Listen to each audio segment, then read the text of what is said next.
At the end of the day, I've worked hard in my years on Mother Earth.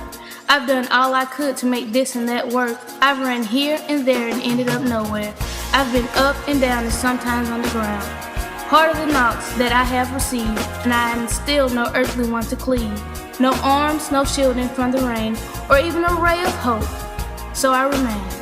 Today, I realize that in spite of what's off or how much this and that costs, time is the only true thing that we hold. And even now, time has gotten old. To spend time with your loved ones, to have in your heart your home, to run and laugh and play, and to have a peace at the end of the day. It could all be so simple,